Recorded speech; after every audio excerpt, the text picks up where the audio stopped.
Hadd egyenek először Klára gyerekei. Sára fiai megehetik a maradékot. A szavak még azelőtt eltaláltak, hogy a kabátomat levettem volna. Anyám, Ilona, mondta a konyhából, a hangja olyan hétköznapi volt, mintha az időjárásról beszélne. A nővérem, Klára, felnevetett. Magas, könnyed hang volt, olyan nevetés, ami egy olyan emberhez tartozik, akinek soha életében nem kellett várnia semmire. Elnéztem az ajtónyílás mellett az ebédlőbe, ahol apám, Richard, az asztalfőn ült. Hallotta. Csak egy aprót bólintott, mintha ez lenne a világ legnormálisabb, legészszerűbb kijelentése. És ott, a nappali sarkában, a kopott kanapén ültek a fiaim, Leo és Bence. 11 és 9 évesek voltak. Az apró papírtányérjaik üresek voltak. A tornacipőjüket bámulták, próbáltak úgy tenni, mintha nem halnának éhen, próbáltak úgy tenni, mintha nem hallották volna a szavakat, amiktől értéktelennek érezték magukat. Nem kiabáltam. Nem kezdtem elsírni. Csak éreztem, ahogy valami a helyére kattan bennem. Hideg, éles érzés volt. A melegség, amivel beléptem, a remény szikrája egyetlen békés családi vacsorára kialudt. Egy szót sem szóltam. Egyszerűen odasétáltam a fiaimhoz. Megfogtam Leo kezét. Megfogtam Bence kezét. Rám néztek, a szemük tágra nyílt a zavarodottságtól. Kivezette őket egyenesen a bejárati ajtón a hideg esti levegőre. Mielőtt a dolgok sűrűjébe vágnánk, tegyenek meg egy szívességet, és lájkolják ezt a videót, iratkozzanak fel a csatornára, és írják meg kommentben, hogy a világ melyik részéről néznek minket. A hazaút sokáig csendes volt, de bennem az elmúlt 20 év üvöltött. Ez a pillanat, a fiaim megaláztatása nem újfajta fájdalom volt. Csak az utolsó csepp a pohárban, egy hegynek is beillő teher utolsó szalmaszála, amit tinédzserkorom óta cipelnem kellett. Az egész 17 éves koromban kezdődött. Pincérnőként kaptam állást egy kis helyi kifőzdében. Őszintén szerettem. Szerettem a frissen főzött kávé illatát és a saját magam által megkeresett borra való megnyugtató súlyát a kötényem zsebében. Egy használt autóra gyűjtöttem előlegre. Majdnem 150 000 forintot tettem félre. Aztán egyik este apám, Richard állítólag elszámolta a villanyszámlát. Nem is tudom, mit fogunk csinálni, Sára, mondta anyám, Ilona. A konyhaasztalnál ült, a fejét a kezébe temette. Mindig ezt csinálta. Előadta a szorongását. Ki fogják kapcsolni az áramot? És Klárának a nagy irodalomvizsgájára kell tanulnia. Klára 2 évvel idősebb volt nálam. A szobájában volt, bömböltette a zenét. Nem tanult. Mennyi az? Kérdeztem. 140 000 forint, suttogta, mintha egy halálesetet jelentene be a családban. Anyámra néztem. Oda néztem apámra, aki csak ült a kanapén, és bambán bámulta a tévét. Még a tekintetemet sem viszonozta. Hagyta, hogy anyám végezze el a piszkos munkát. A család segít a családnak, mondta anyám. Ez volt a kedvenc mondása. A legélesebb fegyvere. Bementem a szobámba. Kivettem a pént a régi kávésdobozból, ahol tartottam. Odaadattam neki. Néztem, ahogy az autós álmom elillan. Anyám megölelt. Olyan jó lányom vagy, mondta. A legjobb lányom. Nem éreztem magam a legjobbnak. Üresnek éreztem magam. Soha nem fizették vissza. Még 4 hónapig gyalog kellett járnom a kifőzdébe és onnan haza. Amikor főiskolára kezdtem járni, részmunkaidőben ápolóasszisztensként dolgoztam. Kétségbe esettem, próbáltam spórolni a teljes ápolói képzésre az állami egyetemen. Otthon laktam, hogy spóroljak a lakbéren. Minden egyes fizetésemet megfeleztem. A fele a tandíjálapomba ment, a másik fele a háztartásba. Sára, mondta apám, most már felnőtt vagy. Ki kell venned a részed a dolgokból. Klára is felnőtt volt. Ő is otthon lakott. Ő kereste önmagát. Az ő elképzelése a részvételről az volt, hogy használta a samponomat és megette az élelmiszereket, amiket én vettem. De én tovább csináltam. Hittem a narratívában. A család segít a családnak. Ez egyszerűen így van. Aztán jöttek a vészhelyzetek. Állandó részei voltak az életemnek. 21 éves koromban apám teherautójának új motorra volt szüksége. Az ápolói képzés első évét végeztem nappali tabozaton.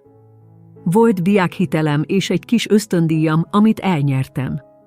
Annak a pénznek a tankönyveimre és a lakbérrészemre kellett volna mennie abban a pici lakásban, amit 2 másik lánnyal osztottam meg. Nem tudok bemenni dolgozni, Sára, mondta apám a telefonba, a hangja teljesen érzelemmentes volt. Azt hiszem, szólnom kell a főnökömnek, hogy felmondok. Érzelmi zsarolás volt, egyszerűen és világosan. Apád annyira stresszes, suttogta nekem anyám később aznap. A vérnyomása nem tesz jót a szívének. A tankönyvpénzemet használtam fel. 900 000 forintot adtam neki. Meg kellett mondanom a lakótársaimnak, hogy le vagyok égve. Hónapokig instant tésztán és olcsó gabonapelyhen éltem. A kötelező tankönyv fejezeteit a könyvtári példányból fénymásoltam. Minden vizsgámat letettem, de állandóan kimerült voltam. Mindig annyira, de annyira fáradt voltam. Aztán Klárának fogimplantátumra volt szüksége. Nem volt biztosítása. Nem volt munkája. Annyira fáj neki, Sára, sírt anyám a telefonba. Éjjel aludni sem tud. 24 éves voltam. Épp most kaptam meg az első igazi ápolói állásomat. Az első fizetés hihetetlen érzés volt.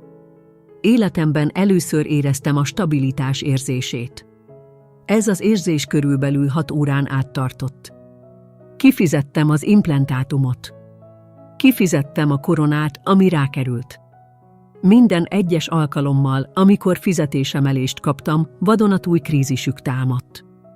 Minden alkalommal, amikor bónuszt kaptam egy ünnepi műszakért, elromlott a vízmelegítő. Minden alkalommal, amikor megemlítettem, hogy egy kis pénzt teszek a megtakarítási számlámra, a telekadó hirtelen magasabb lett a vártnál. Én voltam a vészhelyzeti alapjuk. Én voltam a biztonsági hálójuk. Én voltam az ellátójuk. Ebben az időszakban ismertem meg a férjemet, Dávidot. Jó ember volt, építésvezető. Kiegyensúlyozott és nyugodt volt, és pontosan látta, mi történik. Sára, mondta gyengéden, tudod, hogy kihasználnak, igaz? Csak a család segít a családnak, válaszoltam, de a szavak gyengén hangzottak, még a saját fülemnek is. Ennek kétirányú utcának kellene lennie, drágám, mondta. De soha nem volt az. Amikor Dáviddal eljegyeztük egymást, egy kicsi, szép esküvőt akartunk. Teljesen magunk fizettük. Egyetlen fillért sem kértem a családomtól. De anyám sírva hívott. Klára autója lerobbant az autópályán, mondta. Ott rekedt. Nincs mivel bevinnie Mírát az óvodába. Klárának akkor már volt egy lánya egy kapcsolatból, ami nem tartott sokáig. A szüleim segítettek neki felnevelni a gyereket. Anya, az esküvőmet próbálom tervezni, mondtam, a gyomrom görcsbe rándult. Tudom, drágám, tudom. Olyan jól megy neked, mindannyian annyira büszkék vagyunk rád. De nagy bajban vagyunk. Csak egy kis kölcsön. 900 000 forint előlegre neki. Visszafizetjük, esküszöm. Tudtam, hogy hazugság. Tudtam, hogy egyetlen fillért sem fogok látni abból a pénzből. De megtettem. Kivettem 900 000 forintot az esküvői alapunkból. Az esküvőnk egy kerti sütögetés lett. Szép volt, azt hiszem, de nem az, amiről álmodtam. Ott álltam egy egyszerű, fehér, áruházi ruhában, és néztem, ahogy apám sört iszik. Néztem, ahogy anyám Míra körül rajong. Néztem, ahogy Klára az új, csillogó, használt autójával henceg. Az én autómmal. Azzal, amit én fizettem ki. Lenyeltem az érzést.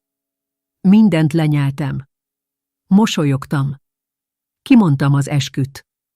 Azt mondtam magamnak, hogy ez az utolsó alkalom. Nem volt az. Még csak a közelében sem. Ez csak az alap volt. Egy olyan házat építettem, ahol én voltam a pince, és mindenki más a napfényes felső szinteken élt. Én voltam az, aki a sötétben tartotta őket, és senki sem akart lejönni a pincébe. Klára nem csak a nővérem volt, ő volt az aranylány. Én voltam a felelősségteljes. Mindig így volt beállítva.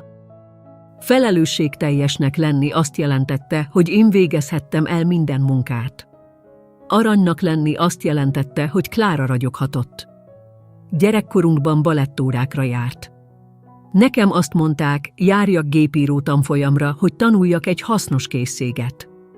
Klára igazi művész, mondta anyám sugárzó arccal, miközben Klára egy olcsó, csillogó jelmezben pörgött-forgott. Sára olyan gyakorlatias, mondta apám, és megpaskolta a fejem.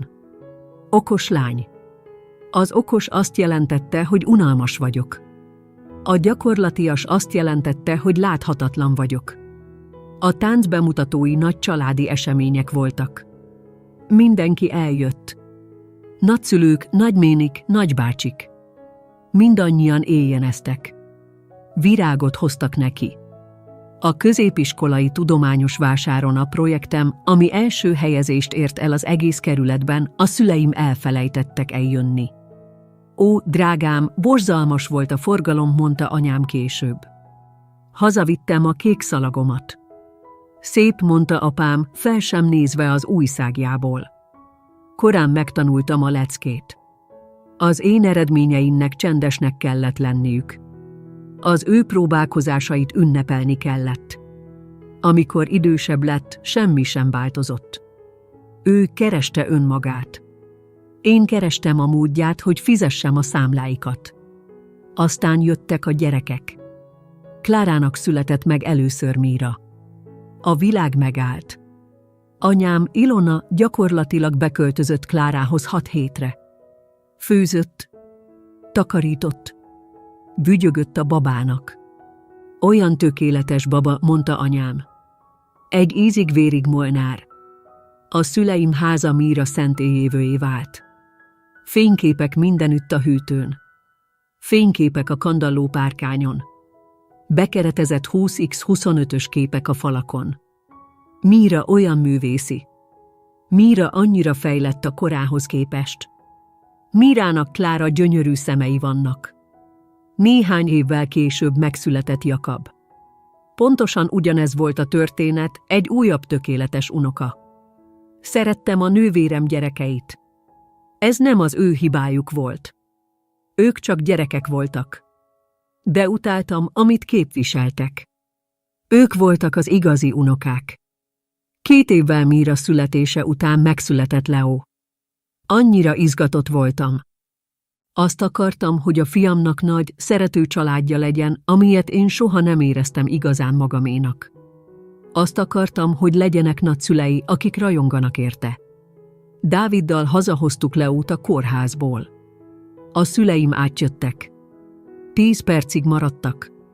Hát, ez egy csecsemőr, mondta apám, és a hordozójában nézegette. Fáradtnak tűnik, tette hozzá anyám. Alszol egyáltalán, Sára? Borzalmasan nézel ki. Nem ajánlotta fel, hogy a karjába veszi. Nem ajánlotta fel, hogy segít. Mennem kell, mondta, és az órájára pillantott. Klárának szüksége van ránk, hogy vigyázzunk Mírára. Jógaórája van. Elmentek.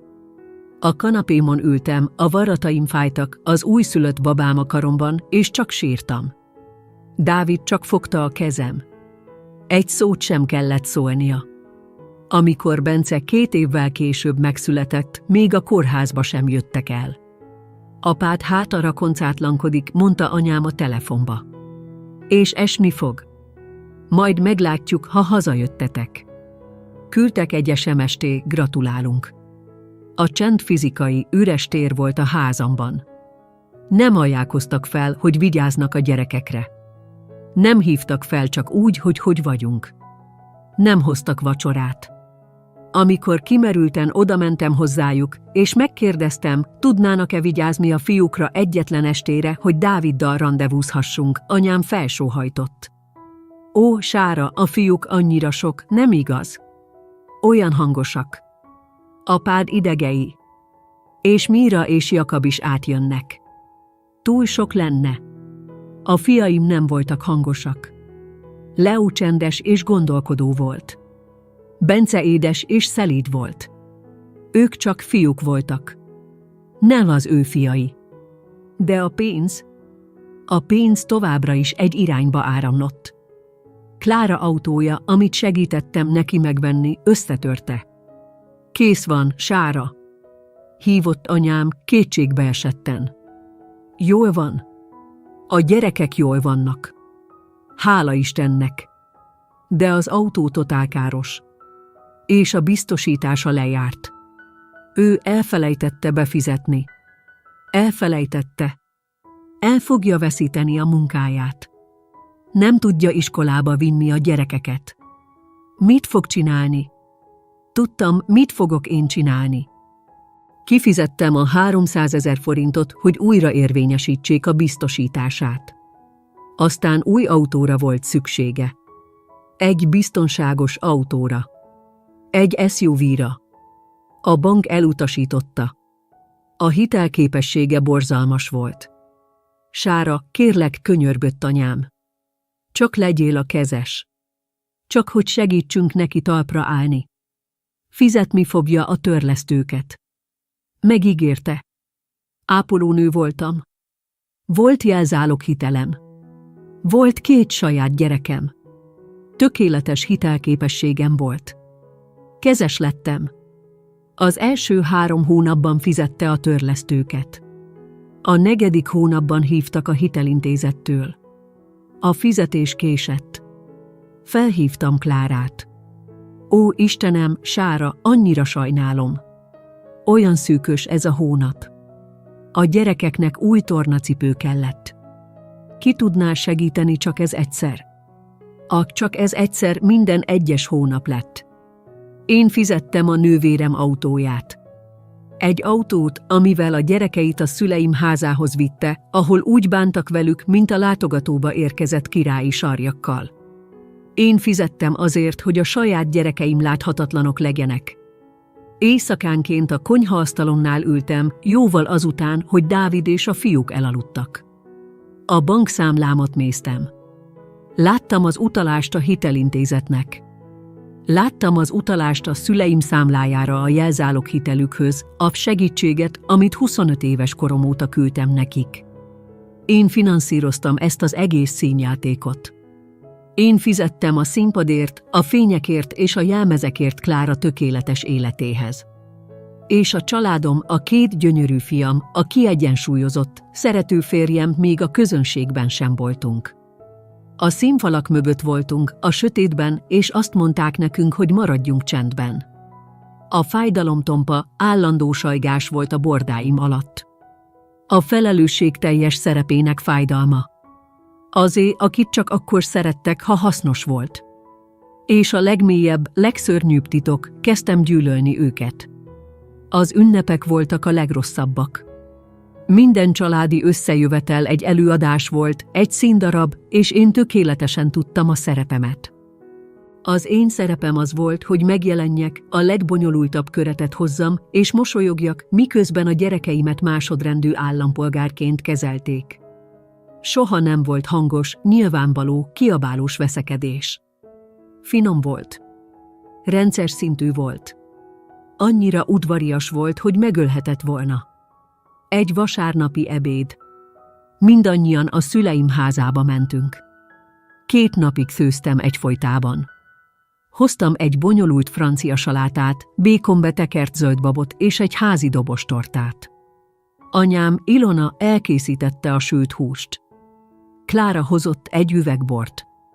Ó, Klára, ez a bor tökéletes. Lelkendezett anyám. Sára, be tudnád tenni azt az ételt a konyhába és keresni néhány tálalókanalat? A fiaim, Leó és Bence csendben léptek be. Tudták a dörgést.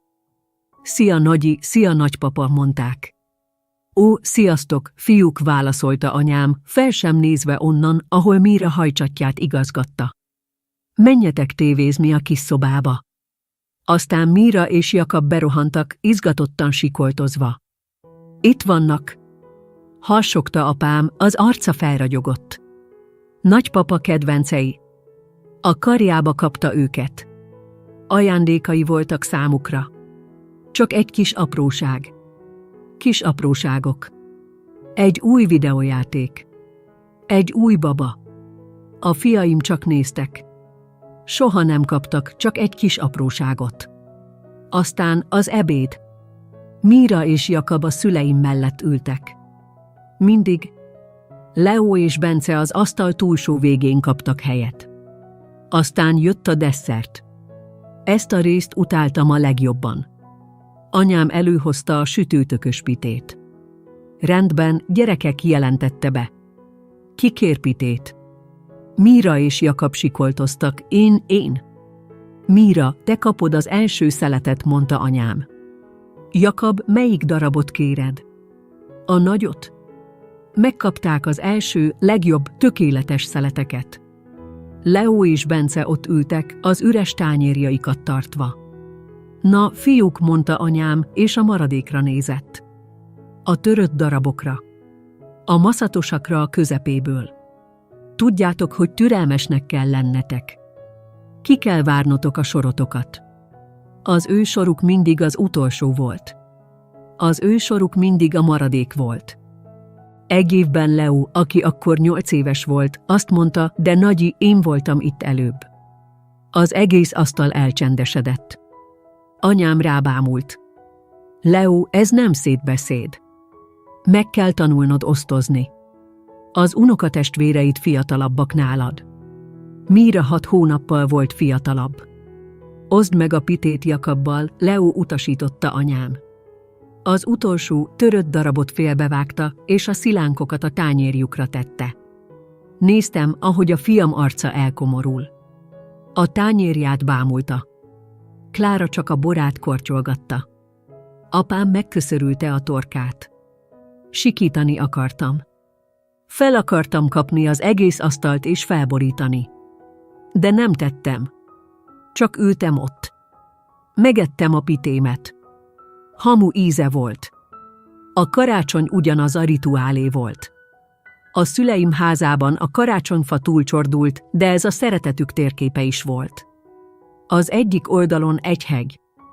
Magasra halmozott ajándékok, élénk papírba csomagolva, nagy, díszes masmikkal. Mindegyiken a felirat Mírának, Jakabnak. A másik oldalon 2-3 kicsi, szépen becsomagolt ajándék. Leónak, Bencének. Néztem, ahogy az unokahúgom és unokaöcsém egy halomjátékon tépik át magukat. Drónok. Több 10 000 forintos Lego készletek. Új biciklik. Aztán a fiaim következtek. Itt van, Leó, mondta anyám, és egy vékony borítékot nyújtott át neki. Egy 10 000 forintos ajándékkártya. És Bence, ez neked. Egy új pár gyapjúzokni. Tudjuk, hogy te szereted, ha hasznos dolgokat kapnak, Sára, mondta anyám, és rám mosolygott. A fiaimat néztem. Néztem, ahogy olyan keményen próbálnak boldognak tűnni. Köszi, Nagyi, mondta Leó, a hangja halk volt. Szeretem az oknikat, mondta Bence, hogy jobban érezzem magam. És gyűlöltem magam, mert hagytam, hogy megtörténjen. Évről évre visszavittem őket, hogy emlékeztessenek rá, nem elég jók. Aztán jöttek a képek. Családi fotó. Kiáltotta apám, elővéve a fényképezőgépét. Klára, állj középre. Richard, tartsd Jakabot. Ilona, te tartsd Mírát. Elrendezték magukat, a tökéletes családi egységet.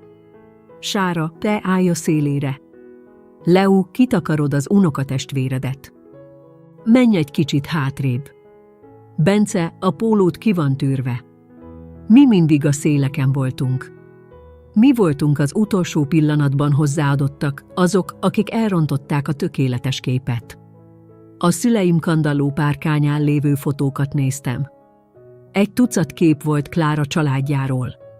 Iskolai fotók Miráról és Jakabról.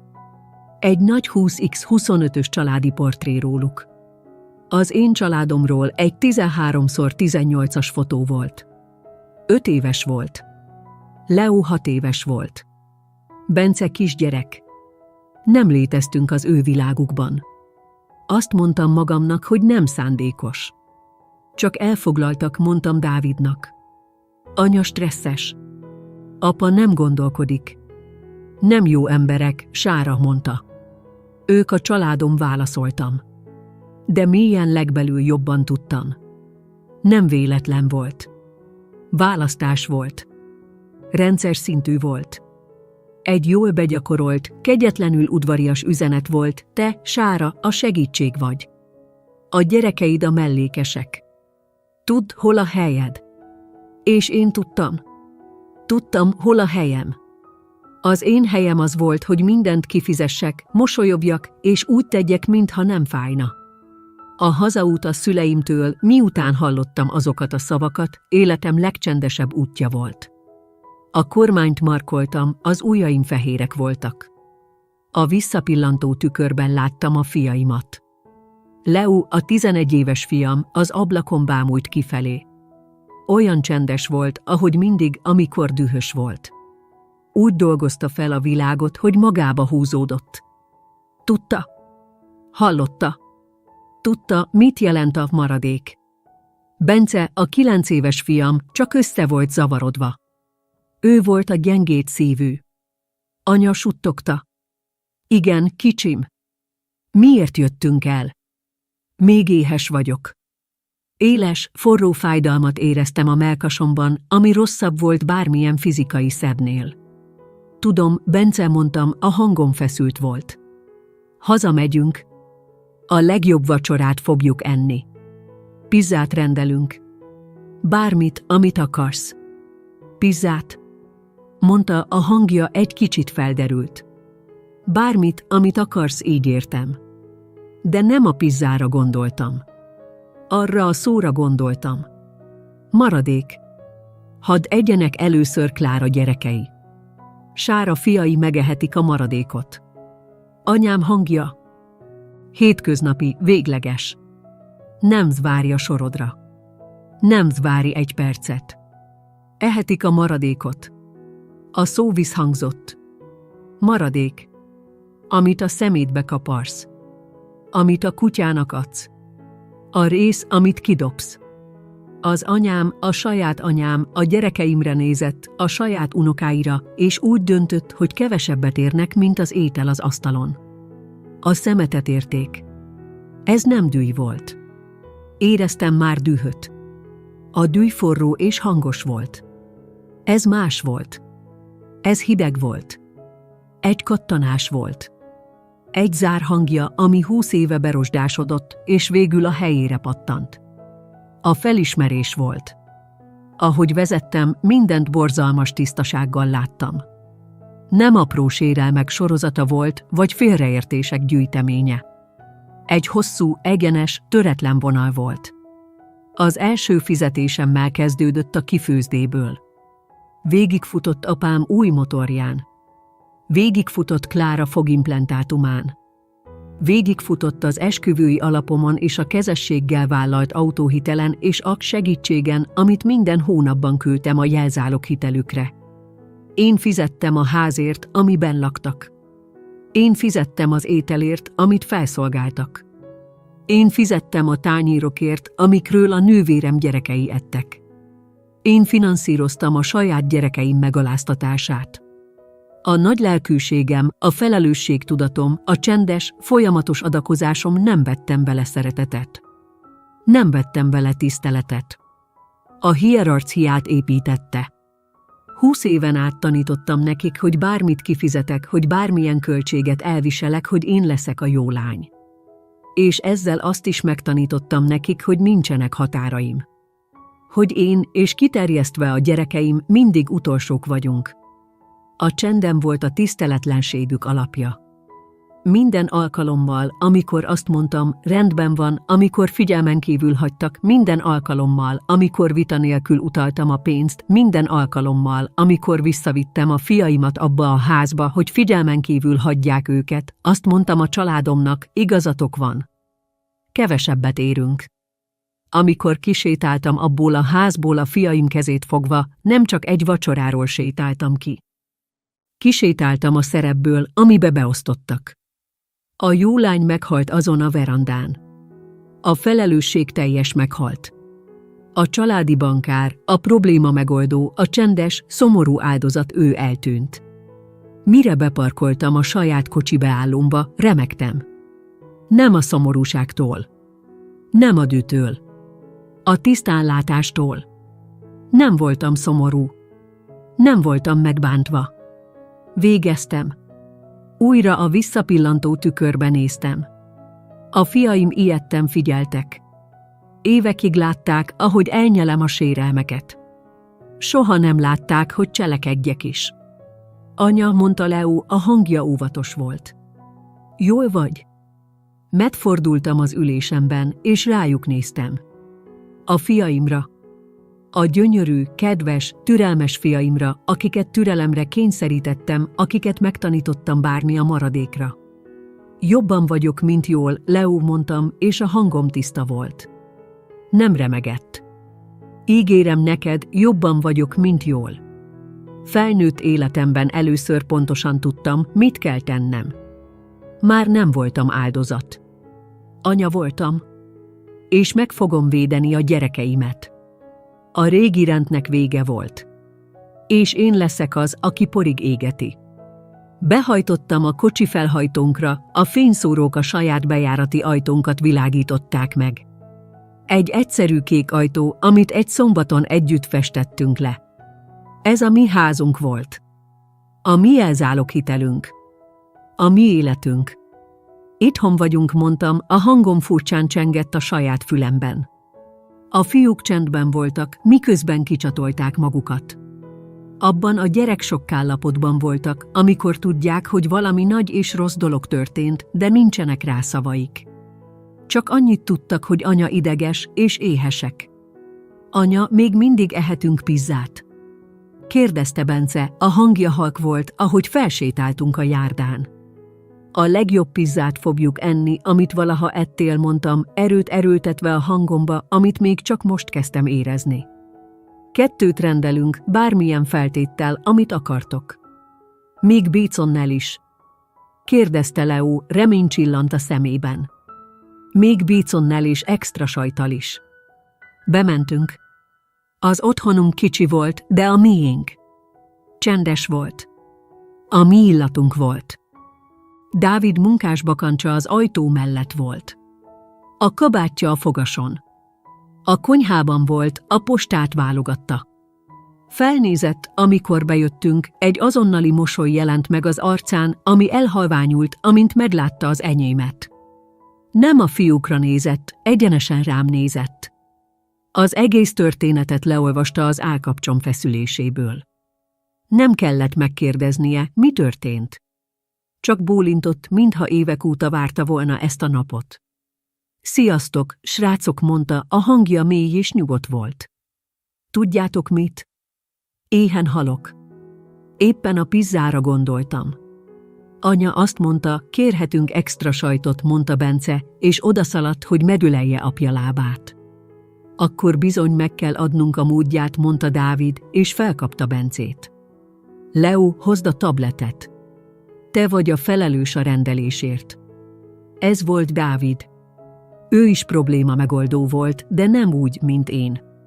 Én úgy oldottam meg a dolgokat a családomnak, hogy letörtem magamból darabokat. Dávid a mi dolgainkat oldotta meg. Látta a közvetlen problémát, 2 éhes, zavarodott fiút, és megoldotta. Amíg Leo és Dávid a pizzát rendelték, besétáltam a hálószobánkba, és leültem az ágy szélére. Még mindig éreztem a kormány fantommarkolását a kezemben. Még mindig remegtem. Hallottam, ahogy a bejárati ajtó nyílik és csukódik, ahogy Dávid kiment készpénzért a kocsiból. A pizza meg volt rendelve. Dávid most a nappaliba vitte a fiúkat. Rendben, aki megtalálja a távirányítót, az választhat filmet, hallottam, ahogy mondja. Teret adott nekem. A tükörben néztem magam. A szemem sötét volt. Idegennek tűntem. Olyan nőnek tűntem, aki végre felébredt. Az áldozat még mindig ott volt bennem, de most dühös volt. És ez veszélyessé tette. Körülbelül 45 perc múlva csengettek. Megjött a pizza. Kijöttem a hálószobából. A nappali meleg volt. Dávid elindított egy rajzfilmet. Leo és Bence a padlón voltak, a jó szőnyegen. Dávid a dohányzóasztalra tette a pizzás dobozokat. Kitett papírtányérokat, a mi papírtányérjainkat. Leültem velük a padlóra. Vettem egy szeletet. Ez jobb, mint a nagyi étele, mondta Leo csendesen, rám sem nézve. A kezem megállt a levegőben. Dávidra néztem. Az arca kőkemény volt. Igen, mondtam, a hangom elcsuklott. Az nem igaz. Ettünk. Néztük a rajzfilmet. Nem beszéltünk arról, ami történt. Csak léteztünk a saját biztonságos terünkben. És először nem csak ellátónak éreztem magam. Védelmezőnek éreztem magam. A kettő nem ugyanaz. Az ellátó ad. A védelmező falat épít. Rájöttem, hogy rossz embereknek adtam, és egyáltalán nem építettem falakat. Amikor a pizza elfogyott és a filmnek vége lett, eljött a lefekvés ideje. Rendben, szörnyetegek, mondta Dávid.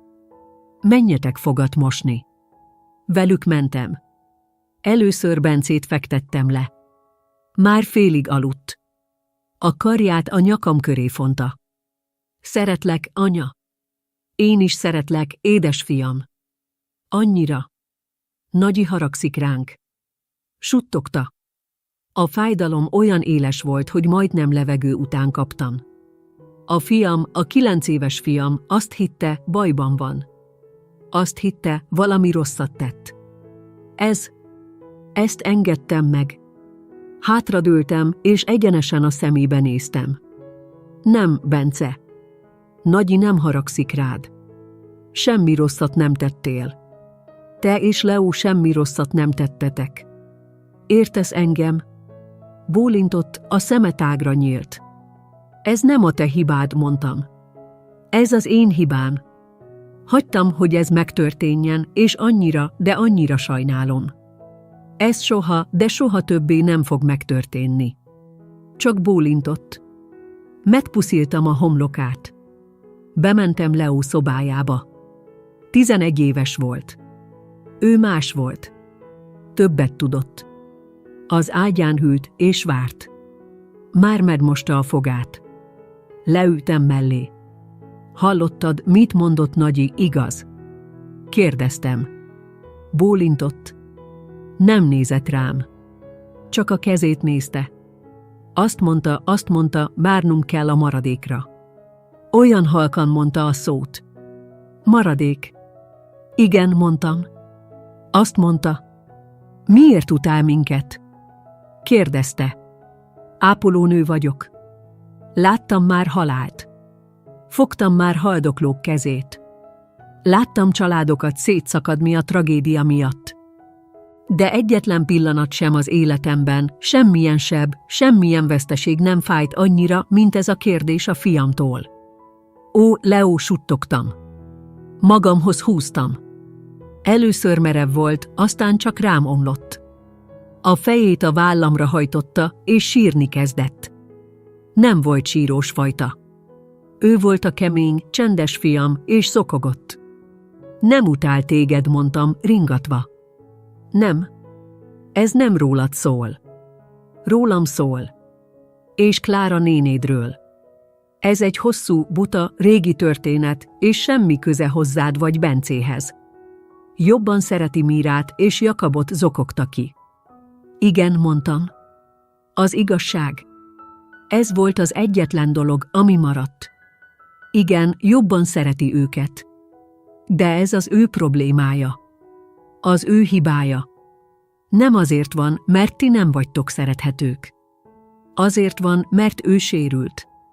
Sokáig sírt. Csak tartottam. Hagytam, hogy mindent kiadjon magából. Leo, mondtam, amikor elcsendesedett. Ezt rendbe fogom hozni. Ígérem neked. Soha, de soha többé nem kell visszamenned oda, ha nem akarsz. Soha többé nem fognak így bánni veled. Végeztem. Végeztem mindennel. Hátradőlt, és az arcomat nézte, az igazságot kereste. Megtalálta. Rendben, anya, mondta, letörölve az arcát. Rendben. Szeretlek. Én is szeretlek. Betakartam. Leltottam a villanyt. Visszasétáltam a folyosón. Dávid a konyhában volt. Összeszedte a pizzás dobozokat. Töltött 2 pohár vizet. Az egyiket nekem adta. Leültünk a kis konyhaasztalunkhoz. A ház csendes volt. Csak nézett rám. Várt. És én elmondtam neki. Elmondtam a szavakat. Hadd egyenek először Klára gyerekei. Sára fiai megehetik a maradékot. Elmondtam apám bólintásáról. Elmondtam Klára nevetéséről. És aztán mindent elmondtam. Elmondtam a 900 000 forintról az esküvői alapunkból. Elmondtam, hogy hazudtam, és azt mondtam, egy munkahelyi bónusz volt, amit töröltek. Elmondtam, hogy Klárának adtam egy autóra. Csak bólintott, az állkapcsa megfeszült. Tudtam, mondta. Mit? Tudtam, hogy valami ilyesmi volt. Nem tudtam mi, de tudtam, hogy ők voltak. Elmondtam a motorról. Elmondtam a fogimplantátumról. Elmondtam a tankönyvpénzről és a hónapokról, amikor instant tésztát ettem. Elmondtam a segítségről, amit a szüleimnek küldtem a jelzáloghitelükre. 200 000 forintot. Minden hónapban. 8 éven át. Sára suttogta. 200 000 forintot. Havonta. Kezes vagyok Klára autóján, mondtam, a szavak méreg ízűek voltak. Az elmúlt 9 hónapban én fizettem a 150 000 forintos törlesztőt. Felállt. Odasétált a mosogatóhoz, és a pultra tette a kezét, háttal nekem. Láttam, ahogy a nyak és vállizmai megfeszülnek. Remegett a dühtől. Nem csak téged bántottak, Sára, mondta, a hangja mély és veszélyes volt. Megloptak minket. Meglopták a fiainkat. Az Leo egyetemi pénze. Az Bence fogszabályzója. Az a mi nyaralásunk. Az a mi életünk. 10 éve lopják az életünket. Tudom, suttogtam. Sírni kezdtem, de ezek nem Leo könnyei voltak.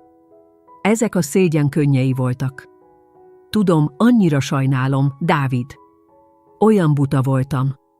Csak azt akartam, hogy nem is tudom, szeressenek. Hogy észrevegyenek. Megfordult. Oda jött hozzám. Letérdelt elém a padlóra, és megfogta a kezem. A keze durva volt a munkától. Erős volt. Hé, nézz rám, mondta. Ez nem a te hibád. Te jó ember vagy. A legjobb ember, akit ismerek. Jó szíved van, és ők fogták azt a szívet, és minden cseppet kipréseltek belőle, amit csak tudtak. Ez nem a te felelősséged. Ez az övék. Hallod? Bólintottam, fuldokolva az okogástól. Dühös vagyok, mondta. Annyira dühös vagyok, hogy legszívesebben odamennék és szétvernék mindent. De nem rád vagyok dühös.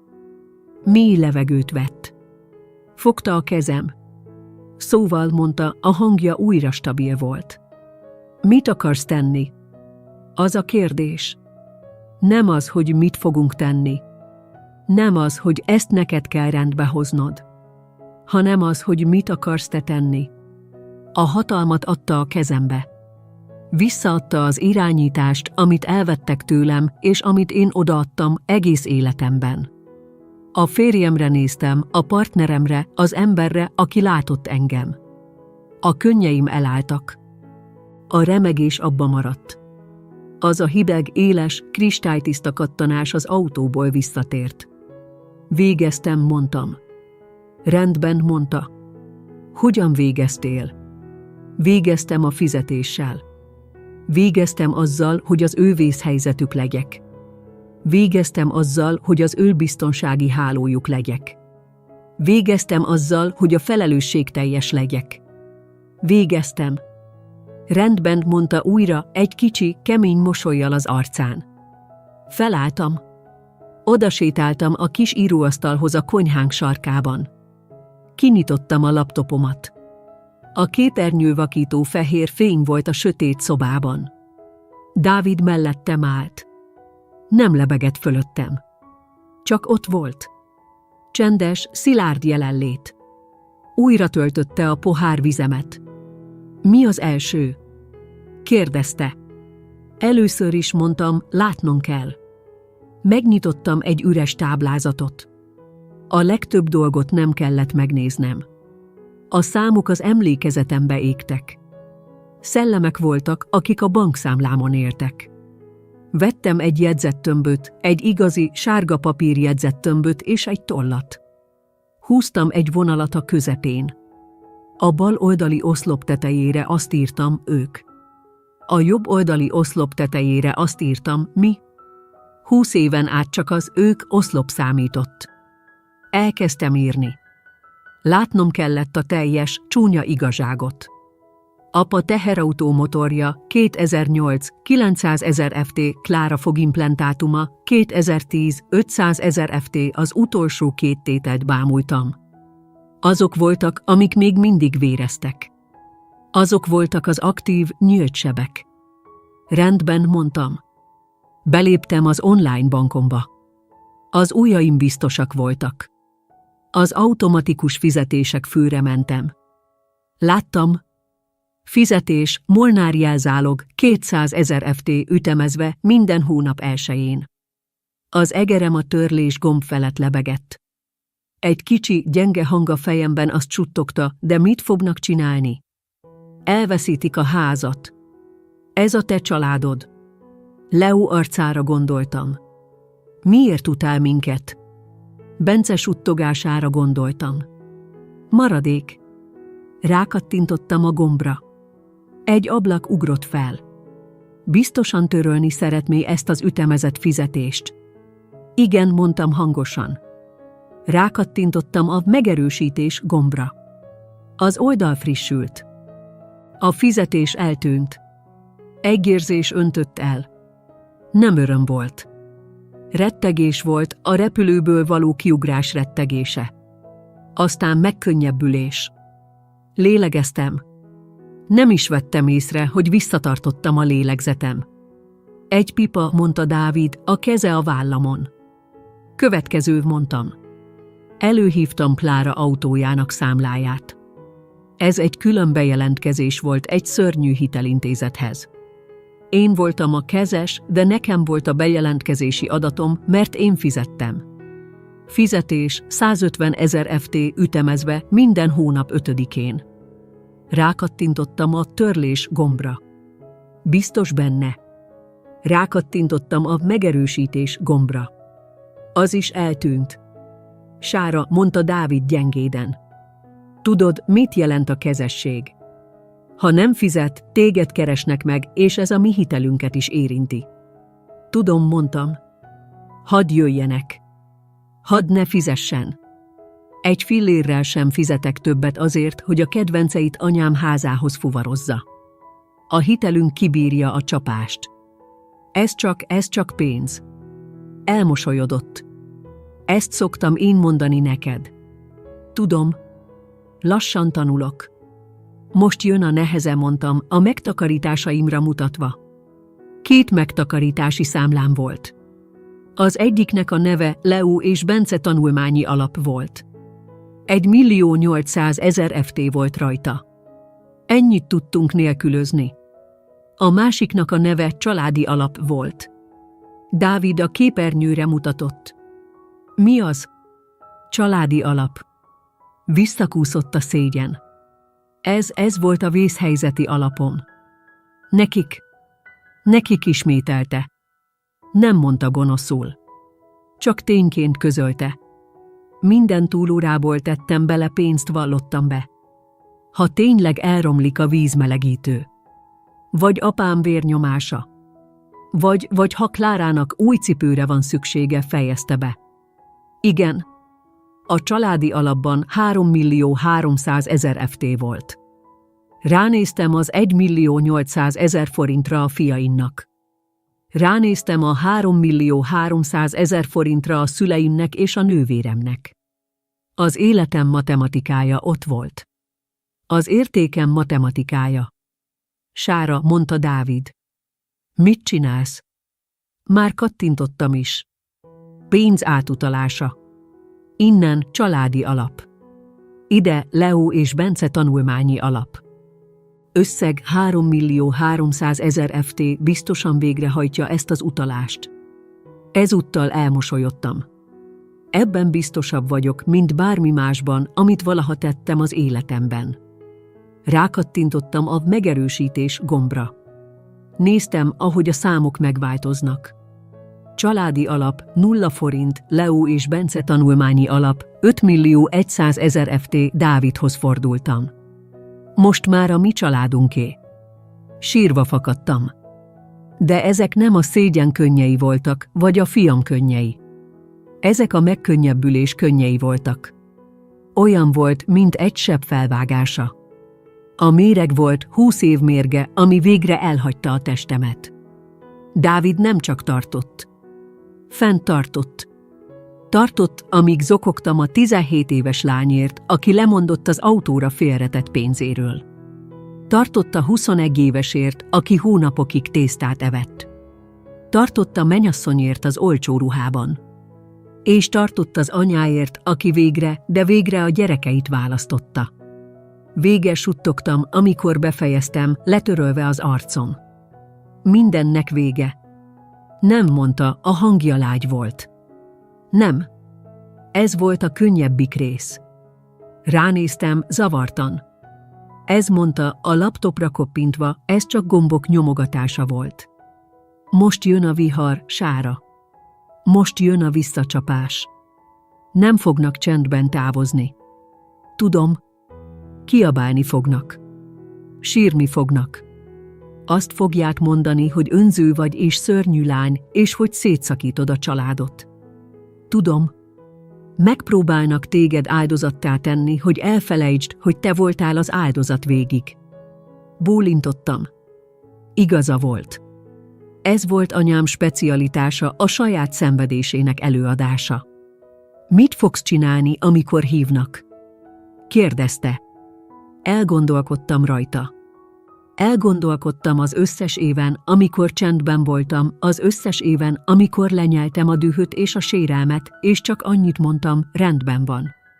Nem tudom, mondtam őszintén. Nem tudom, mit fogok mondani. Nem kell sokat mondanod, mondta, és egy hajtincset a fülem mögé tűrt. Csak emlékezned kell, miért csinálod. Nem azért csinálod, hogy megbüntesd őket, Sára. Azért csinálod, hogy megvédj minket. Igaza volt. Nem vagyok bosszúálló ember. Nem vagyok gonosz ember. Anya vagyok. És a bántalmazóim védelmének ideje lejárt. A gyerekeim védelmének ideje épp most kezdődött el. Lehajtottam a laptopot. Hajnali 2 óra volt. Menjünk aludni, mondtam. Felnőtt életemben először úgy aludtam el, hogy egyetlen forintom sem volt valaki más vészhelyzetére félretéve. Aludtam. Mélyen aludtam. Nem álmodtam. Az első 48 óra csendben telt. Életem legbékésebb és legfélelmetesebb csendje volt. Elvittem a fiúkat iskolába. Elmentem dolgozni a kórházba. Viccelődtem a többi nővérrel. Hazajöttem. Vacsorát főztem. Vártam a robbanást. Minden alkalommal, amikor a telefonom rezgett, a szívem a torkomba ugrott. De csak egy üzenet volt Dávidtól, szeretlek. Csak egy e-mail volt az iskolától a fotózásról. Normális élet volt. Rádöbbentem egy döbbenettel, hogy évek óta állandó készültségben éltem, mindig a következő vészhelyzetre, a következő SMS-re, a következő telefonhívásra várva, ami egy sóhajjal kezdődik és pénzátutalással végződik. Ez az új csend fősiketítő volt. A harmadik napon megtörtént. A jelzáloghitel fizetése hivatalosan is késett. Megszólalt a telefonom. A képernyőn az állt apa. Az ebédszünetemet töltöttem a kórházi étkezdében. A telefonra néztem. A kezem remegett. Meg tudod csinálni, suttogtam. Leo arcára emlékeztem. Meg tudod csinálni? Felvettem. Halló? Sára. Apám hangja. Zavarodottnak, idegesnek hangzott. Valami baj van a bankkal. Így kezdte. Nem, szia, Sára. Nem, hogy vagy. Nem, hé, miért rohantatok el a fiúkkal a vacsoráról a minap? Még csak meg sem említette. Annyira jelentéktelen volt számára, hogy észre sem vette. Mi a baj, apa? Kérdeztem, a hangom nyugodt volt. Meglepődtem magamon. A jelzáloghitel. Nem ment át, mondta. Kaptam egy értesítést. Késik. Fel kell hívnod a bankot és elintézned. Neked kell elintézned. Ott volt. A szerepem. A probléma megoldó. Nincs semmi baj, apa, mondtam. Belerágtam a salátámba. Hogy érted, hogy nincs semmi baj? Nem fizették ki. Sára, el kell intézned ezt. Úgy értem, a bankkal nincs semmi baj, pontosítottam. Lemondtam az utalást. Csend volt a másik végén. Hallottam a tévéjét a háttérben, egy betélkedő harsogott. Mit? Mondta. Lemondtam az automatikus utalást, ismételtem. Nem fizetem többé. Te lemondtad? Mit jelent ez? Valami hiba történt. Nem, mondtam. Nem hiba. Nem küldök neked havonta 200 000 forintot többé. Végeztem. Sára, miről beszélsz? A hangja emelkedett, a zavarodottság gyorsan dühbe csapott át. Nem hagyhatod csak úgy abba. Számítunk rá. Anyád szerint a kazán fura hangot ad. Akkor szerelőt kell hívnotok, apa, mondtam. Azt sem én fogom fizetni. Mi a fene ez, Sára? A minap miatt van. Anyád csak a gyerekeket próbálta elhelyezni. Túlérzékeny vagy. Túlérzékeny. Hagytad, hogy anya azt mondja a gyerekeinnek, várjanak a maradékra, apa, mondtam, és a hangom hideg volt. Acélos. Ott ültél. Bólintottál. Egyetértettél. Az nem úgy értette, dadogta. Nem számít, hogyan értette. Az számít, hogy ki mondta. Az számít, hogy mindannyian így gondoljátok. A gyerekeim nem mellékesek. Nem másodrendűek, és nem fogok fizetni nektek azért, hogy így bánjatok velük. Te ezt nem teheted. Míg mi számítunk rád. Te vagy a felelősségteljes. Már nem, mondtam. Mennem kell, apa. Vége a szünetemnek. Sára, ne tedd le a telefont. Sára. Letettem a telefont. Ott ültem a világos, zajos étkezdében. A szívem kalapált. De nem sírtam. Nem féltem. Erősnek éreztem magam. A következő hívás 2 nappal később jött. A hónap 5-én. Az autó törlesztő részlete hivatalosan is késett. Klára volt. Otthon voltam, Bencének segítettem a házi feladatában. Megszólalt a telefonom, Klára. Hagytam, hogy a hangpostára menjen. Újra csörgött. Azonnal. És újra. És újra. 6-szor hívott egymás után. Aztán jöttek az SMS-ek. Sára vett fel a telefont. Sára, nem viccelek. Most utasították el a kártyámat a boltban. Mit csináltál? Dávid rám nézett. Akarod, hogy én intézzem? Nem, mondtam. Ezt én intézem. Vártam. Néhány órával később újra csörgött a telefonom. Ezúttal felvettem. Nem volt köszönés. Sikoly volt. Magas, hisztérikus sikoly. Sára, mit csináltál? Szia, Klára, mondtam. Kihangosítottam a telefont, és tovább aprítottam a zöldségeket a vacsorához. Ne, szia, Klárázz nekem. Az autótörlesztőm. Nem ment át. És elmentem a bankba, hogy hitelt vegyek fel, és azt mondták, a hitelem le van fagyasztva. Azt mondták, a kezes. Te letiltottál. Tönkreteszed az életemet. Az ő életét. Nem tiltottalak le, Klára, mondtam, a hangom olyan egyenletes volt, mint a sárgarépák, amiket aprítottam. Csak abba hagytam a számlát fizetését. A te autód. Neked kellene fizetned érte. Nem engedhetem meg magamnak. Tudod jól. Gyerekeim vannak. Hogy vigyem Mirát és Jakabot iskolába? Hogy jussak el dolgozni? Annyira önző vagy. Meg kell oldanod, Klára, mondtam.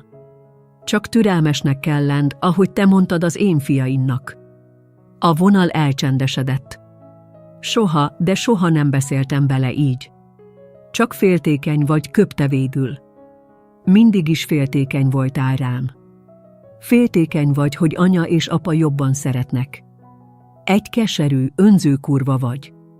Rendben, mondtam. És most őket bünteted. Engem büntetsz valami hülye maradék miatt. Igen, mondtam. Azt teszem. Először választom a gyerekeimet helyetted, és ez nagyon jó érzés. Utállak. Sikoltotta. Utállak. Tudom, mondtam. Viszlát, Klára. Letettem. A telefonra néztem. A sárgarépákra néztem. A nagy falat. A végső ellenfél. Az következett. Aznap este jött. Megszólalt a telefonom. FaceTime hívás volt. Anya, ez volt az előadás. Feltámasztottam a telefont a pultra. Rányomtam az elfogadás gombra. Az arca betöltötte a képernyőt. A sötét konyhájában volt. És sírt. Teljes, nagy, teátrális szokogás. Az arca vörös volt. A haja zilált. Sára zokogta ki. Ó, Sára, drágám, mi történik? Tovább raktam az aprított zöldségeket egy tálba. Szia, anya! Épp vacsorát készítek. Hogy teheted? Hogy viselkedhetsz így? Sírta. Apád kész van. Azt hiszi, szívrohamot kap. A nővéred hisztérikus. Szétszakítod ezt a családot. A klasszikus. Szétszakítod ezt a családot. Nem, anya, mondtam. Nem. Csak nem fizetek érte többé. Nem büntethetsz minket így, sírta. A családod vagyunk. Mindazok után, amit érted tettünk. Felneveltünk. Szerettünk. A fizetésemet szerettétek, mondtam. A szavak csak kijöttek. Igazak voltak. Azt szerettétek, hogy felelősségteljes vagyok. Azt szerettétek, hogy csendes vagyok. Addig szerettetek, amíg hasznos voltam. Ez nem igaz, zokogta. Hogy lehetsz ilyen kegyetlen? Mi szükségünk van rád, Sára? Te vagy a felelősségteljes. Te vagy a jó lány. Minden eszközt bevetett. A bűntudatot. A hízelgést. Az áldozatszerepet. Anya, mondtam. Abba hagytam az aprítást. Egyenesen a kamerába néztem. Nagyon világosnak kell lennem. Nem büntetlek titeket. A gyerekeimet védem. Véded őket? Mitől? Tőlem? A nagymamájuktól? Igen, mondtam. Tőled. Azt mondtad a fiaimnak, hogy várhatnak a maradékra. Ki mondtad? És Klára nevetett. És apa bólintott. Mindannyian úgy döntöttetek, hogy a gyerekeim kevesebbet érnek. Nem úgy értettem. Csak egy szó volt. Nem csak egy szó volt, anya. Az igazság volt. Az elmúlt 20 év volt. Minden alkalom volt, amikor pénzt kértél tőlem.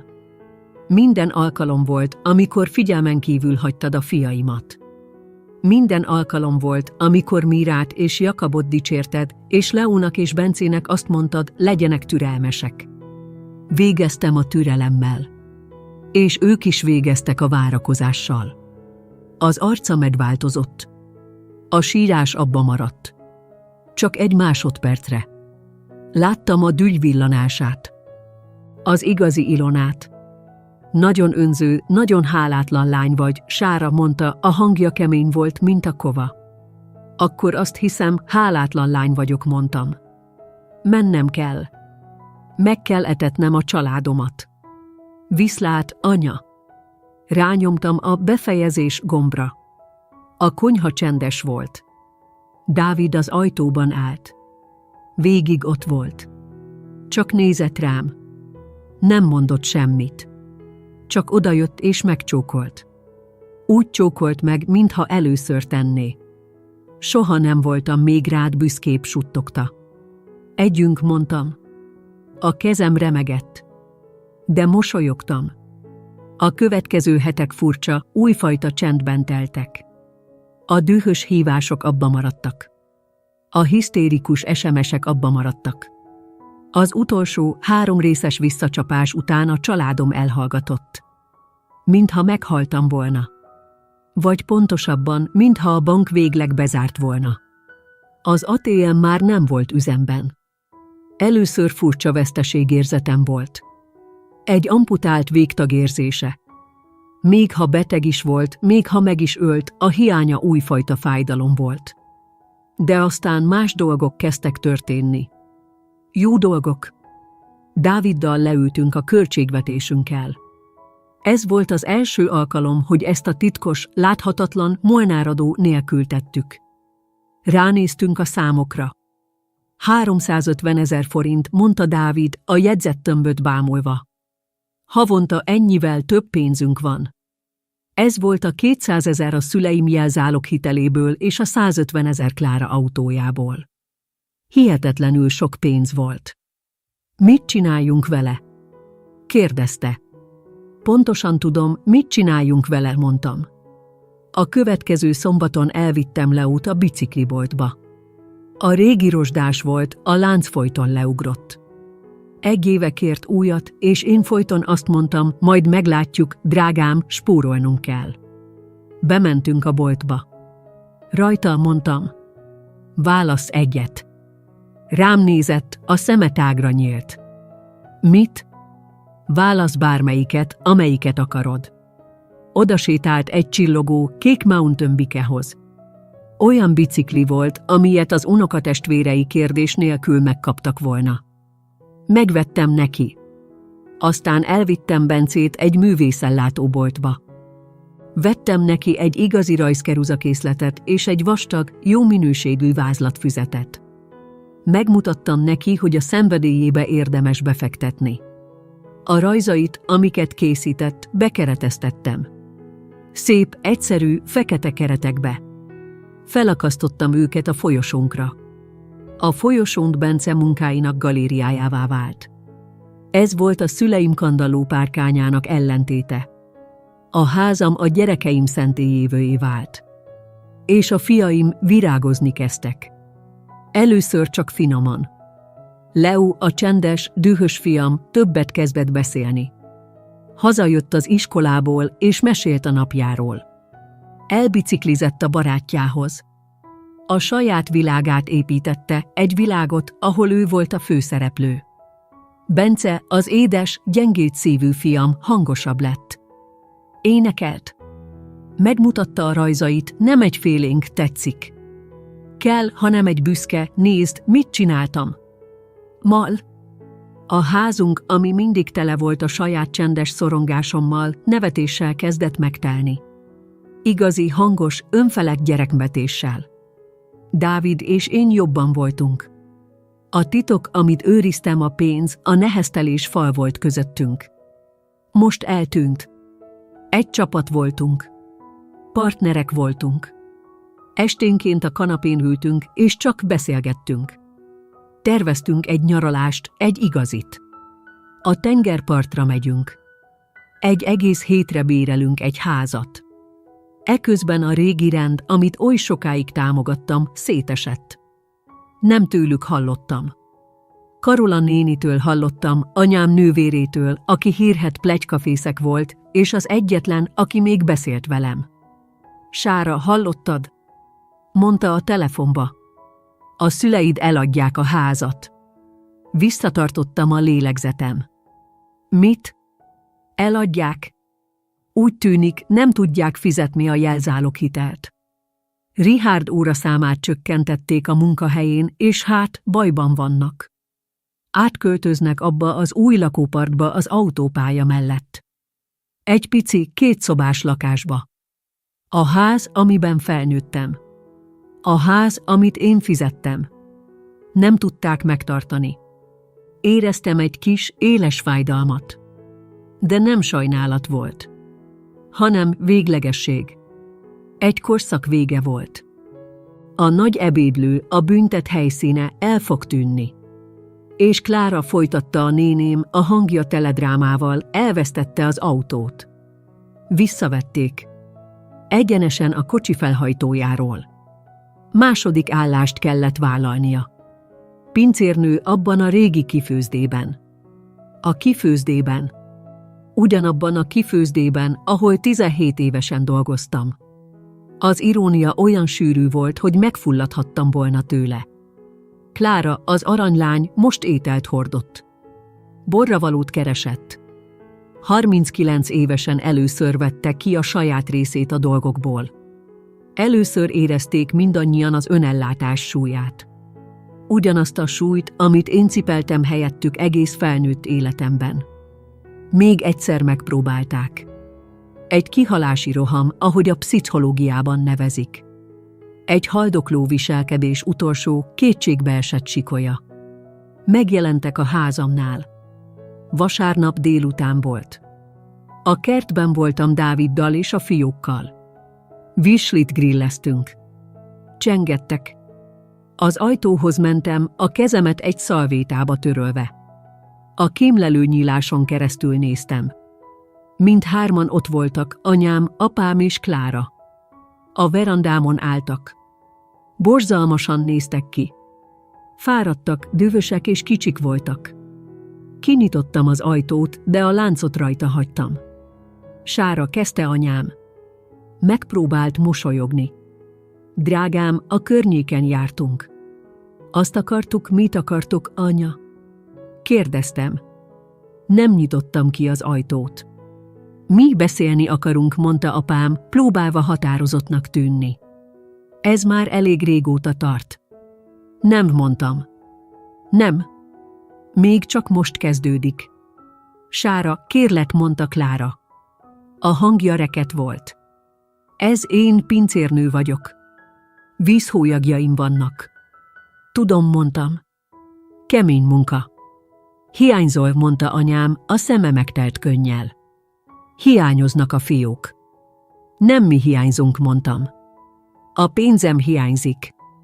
És azt nem kaphatjátok meg. Sára, mondta apám, az arca elvörösödött. Nyisd ki ezt az ajtót. Nem dobhatsz el minket csak úgy. Ti dobtatok el minket először, mondtam. Réges-régen megtettétek. Csak nem vettétek észre, mert még fizettem a számlákat. Mindhármukra néztem, a családomra, a bántalmazóimra. Ezt nem csinálom, mondtam. A gyerekeim a kertben vannak. Vacsorát főzünk. Ez nem jó időpont. Mikor? Mikor van jó időpont? Suttogta anyám. Majd szólok, mondtam, és becsuktam az ajtót. Nem csaptam be. Csak becsuktam. Nekidőltem. Hallottam, ahogy suttognak, vitatkoznak. Mondtam, hogy ez nem fog működni, mondta Klára. Fogd be, Klára, mondta apám. Hallottam, ahogy elsétálnak. Hallottam, ahogy az autójuk ajtaja becsapódik. Visszamentem a kertbe. Ki volt az? Kérdezte Dávid, megfordítva egy virslit. Senki, mondtam. Leültem a piknikasztalunkhoz. Leo és Bence azon vitatkoztak, ki az utolsó dobozos üdítő. Hél, mondtam, és mindketten rám néztek. Van még a hűtőben. Van egy egész kartonnal. Van elég. Mindig lesz elég. 1 év telt el. Kedd este van. Normális. A konyhámban vagyok, ebédet csomagolok holnapra. 1 alma Leónak, 1 sajtos szendvics Bencének. Dávid az asztalnál ül, számlákat fizet, a mi számláinkat, csak a mieinket. Az ablakon keresztül látom a fiaimat a kertben, a szürkületben. Dobálnak. Leo tanítja Bencét, hogyan kell csavart labdát dobni. Bence borzalmas benne.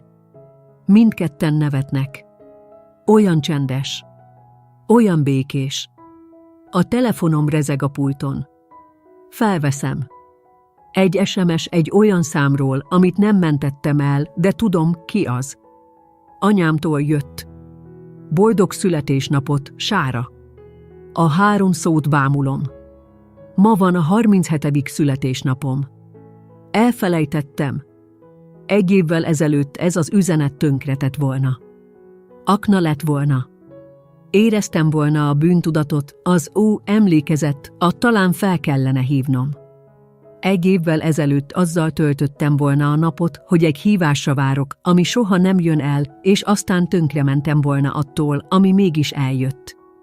Ma este az üzenetet nézem. Semmit nem érzek. Nem dühöt. Nem szomorúságot. Nem sajnálatot. Csak adat. Szavak egy képernyőn. Nincs hatalmuk. Csak fekete betűk. Nem válaszolok. Leteszem a telefont, képernyővel lefelé. Visszatérek az ebédek csomagolásához. Sára, mondja Dávid. Rám néz. Jól vagy? Ránézek. A férjemre, a partneremre, az emberre, aki látott engem. Jól vagyok, mondom, és komolyan gondolom. Tényleg jól vagyok. Rájöttem az elmúlt évben, mit is tettem valójában. Nem csak a számlák fizetését hagytam abba. A tiszteletlenség finanszírozását hagytam abba. Abba hagytam, hogy fizessek a családomnak azért, hogy figyelmen kívül hagyják a gyerekeimet. Abba hagytam, hogy fizessek a kiváltságért, hogy az ő láthatatlan, felelősségteljes lányuk legyek. A szeretetüket vettem meg, vagy amit én annak hittem, és ez egy szörnyű, egyoldalú tranzakció volt. A családom elvesztette a kényelmét. Elvesztették a biztonsági hálójukat. Elvesztették a könnyű, arany életet, amit én finanszíroztam. És én mit veszítettem? Elvesztettem egy anyát, aki csak pénzért hívott. Elvesztettem egy apát, aki csak egy eszköznek látott. Elvesztettem egy nővért, aki gyűlölt azért a támogatásért, amit követelt. Nem egy családot veszítettem el. Elvesztettem egy csoport embert, akik kihasználtak. És mit nyertem? Megnyertem a fiaimat. Megnyertem a nevetésüket. Megnyertem az önbizalmukat. Megnyertem egy házat, ahol a repetázás csak repetázás. Megnyertem a férjemet. Most egy erőd vagyunk. Egy mi vagyunk. Megnyertem magamat. Már nem vagyok a jó lány. Nem vagyok a felelősségteljes. Csak Sára vagyok. Egy ápolónő, egy feleség, egy anya. És elég vagyok. Nézem, ahogy Leo és Bence bejönnek a kertből. Izzadtak és fűszabúak. Éhesek vagyunk. Jelenti be Bence. Az új családom. Az igazi családom. Soha többé nem fogunk a maradékra várni. Ebben a házban mi magunk vagyunk az egész vacsora. A történet vége.